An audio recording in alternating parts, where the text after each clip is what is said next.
ಒಂದು ಹಳ್ಳಿಯಲ್ಲಿ ಒಂದು ಹಣ್ಣಿನ ಮರದ ಮೇಲೆ ಮೈನಾ ಹಕ್ಕಿ ಒಂದು ತನ್ನ ಗೂಡನ್ನು ಕಟ್ಟಿಕೊಂಡಿತ್ತು. ಆ ಗೂಡಿನಲ್ಲಿ ಮೈನಾ ಹಕ್ಕಿ, ಅವಳ ಗಂಡ ಮತ್ತು 2 ಪುಟ್ಟ ಮಕ್ಕಳಿದ್ರು. ಆ ದಿನ ಬಿಸಿಲು ಮುಸುಕಾಗಿ ಹೋಯಿತು. ಗಾಳಿಯ ಸಂಚಲನೆ ಹೆಚ್ಚಾಯಿತು.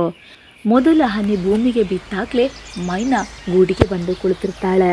ಯಾಕಂದರೆ ಮಕ್ಕಳಿಗೆ ತೊಂದರೆ ಆಗಬಾರ್ದು ಅಂತ. ಕಡಲ ಹೊಳೆ ಗಾಳಿಯೊಂದಿಗೆ ಬೆರಗಾಗಿ ಮಳೆ ಜೋರಾಗಿ ಆರಂಭ ಆಯಿತು.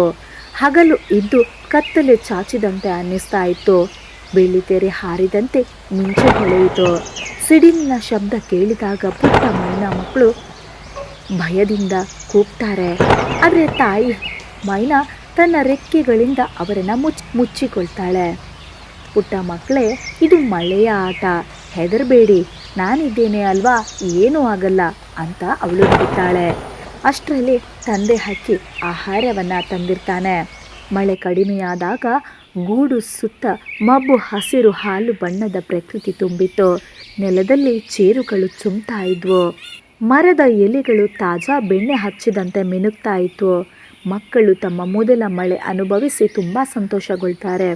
ತಾಯಿಯ ಉಸಿರು, ಮಳೆಯಲ್ಲೂ ಪ್ರೀತಿ, ಗೂಡು, ಕುಟುಂಬವೆಂದರೆ ಎಷ್ಟು ಅರ್ಥಪೂರ್ಣವೋ ಎಂಬುದನ್ನು ಮೈನಾ ಹಕ್ಕಿಯ ಈ ಕತೆ ನಮಗೆ ಹೇಳ್ತವೆ.